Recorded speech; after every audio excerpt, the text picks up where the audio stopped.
This presentation provides a brief introduction to the new National Planning Policy Framework, or NPPF, with particular reference to heritage policy. The first NPPF was published in 2012 and served to distill a large number of existing planning policy documents into one. It's now been reviewed and updated, and the 2018 version has replaced the original, with immediate effect. The only exception to this is where plans are submitted for examination in the 6 months following the publication of the new NPPF, that is, the period up to and including the 24th of January 2019. These plans will be tested for their consistency against the 2012 NPPF. It is worth noting that, though comprehensive in scope, the NPPF does not contain all government planning policy for England.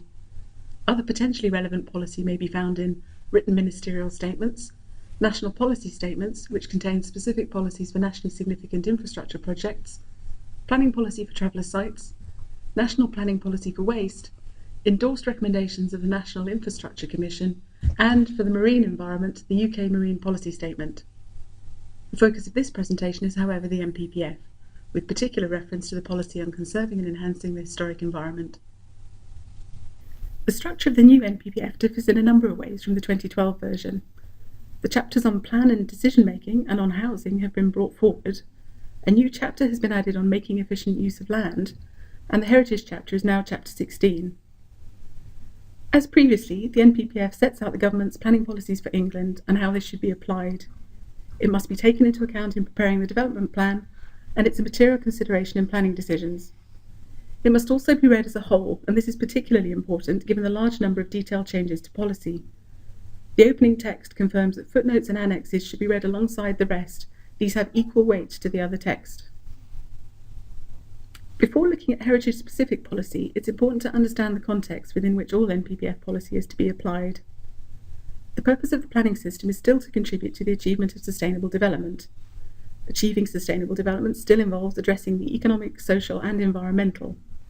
Previously, these were described as being the 3 dimensions to sustainable development. They're now presented as 3 overarching objectives. The protection and enhancement of the historic environment are referred to in relation to the environmental objective, but of course heritage also contributes to the economic and social objectives. Instead of stating that to achieve sustainable development, economic, social and environmental gains should be sought jointly and simultaneously through the planning system, the new NPPF states that the 3 objectives are interdependent. They're to be pursued in mutually supportive ways so that opportunities can be taken to secure net gains across each of the different objectives. Planning policies and decisions should play an active role in guiding development towards sustainable solutions, but in doing so should take local circumstances into account to reflect the character, needs and opportunities of each area. The overall presumption in favour of sustainable development is retained, but is now articulated differently. Paragraph 11 explains the presumption in favour of sustainable development, which is at the heart of the NPPF, and applies in both plan-making and decision-taking. In plan-making, this now means that, as a minimum, objectively assessed needs for housing and other uses should be met, including unmet needs from neighbouring areas, unless, firstly, any adverse impacts of doing so would significantly and demonstrably outweigh the benefits when assessed against NPPF policies taken as a whole, or, secondly, specified NPPF policies provide a strong reason for restricting the overall scale, type, or distribution of development in the plan area. These include those relating to designated heritage assets and non-designated heritage assets of archaeological interest, which are demonstrably of equivalent significance to scheduled monuments. In decision-taking, the presumption in favour of sustainable development means approving development proposals that accord with an up-to-date development plan, and, where there are no relevant development plan policies, or the policies which are most important for determining the application are out of date, granting permission unless, again, any adverse impacts of doing so would significantly and demonstrably outweigh the benefits, when assessed against NPPF policies as a whole, or the same specified policies provide a clear reason for refusing the development proposed. Moving on to the heritage chapter, now chapter 16, historic environment policy is broadly the same in the new NPPF as it was in the old.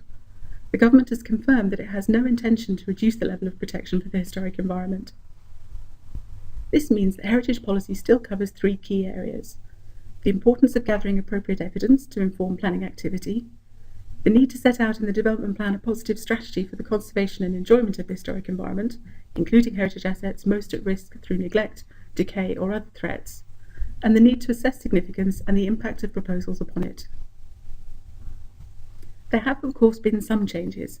Some of the text has been reordered, largely in the interests of clarity, and the chapter is now more clearly structured into sections.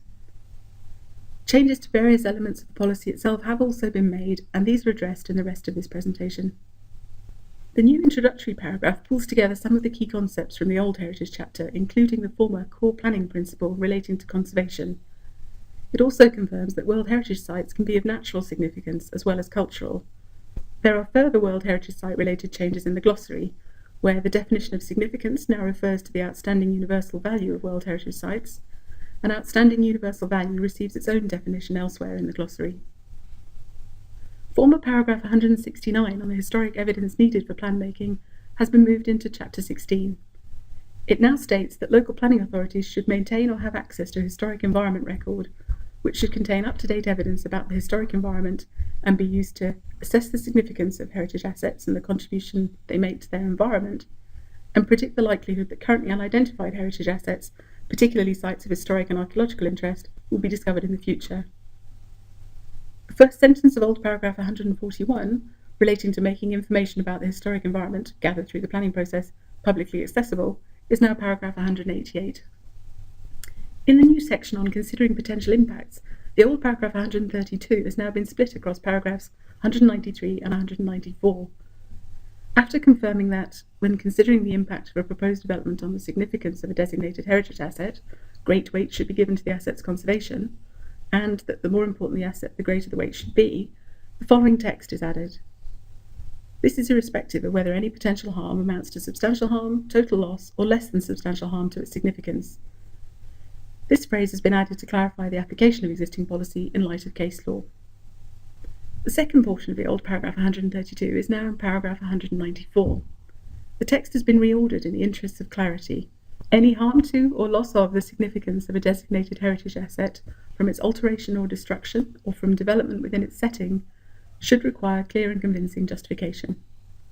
Substantial harm to or loss of Grade 2 listed buildings or Grade 2 registered parks or gardens should be exceptional. Substantial harm to or loss of assets of the highest significance, notably scheduled monuments, protected wreck sites, registered battlefields, Grade 1 and 2 star listed buildings, Grade 1 and 2 star registered parks and gardens, and World Heritage Sites, should be wholly exceptional. The paragraph loses the reference to heritage being irreplaceable, but this is retained in paragraph 184, so the point is still made. The old paragraph 133, which addressed the potential justifications for substantial harm or total loss to be allowed, is now paragraph 195. It has a few minor wording changes and also adds reference to not-for-profit ownership as one of the ownership options under point C. Paragraph 196 addresses circumstances where development proposals will lead to less than substantial harm to the significance of a designated heritage asset. This harm should still be weighed against the public benefits of the proposal, including, where appropriate, securing its optimum viable use. The government has advised that it will set out in guidance where optimum viable use could be appropriate. The definition of archaeological interest has been shortened. It no longer includes reference to heritage assets with archaeological interest being the primary source of evidence about the substance and evolution of places and of the people and cultures that made them. The old paragraph 139 on non-designated but nationally important heritage assets of archaeological interest is retained, but it's now a footnote. As noted earlier, footnotes are to be read with the rest of the NPPF and have equal weight. Further clarification of the new NPPF policy is expected through amendments to planning practice guidance. Historic England's own advice, in the form of good practice advice notes and Historic England advice notes, will be updated over coming months to reflect changes to policy. Further information on changes to legislation, policy, guidance and advice is available via Historic England's monthly planning bulletin, available on our website.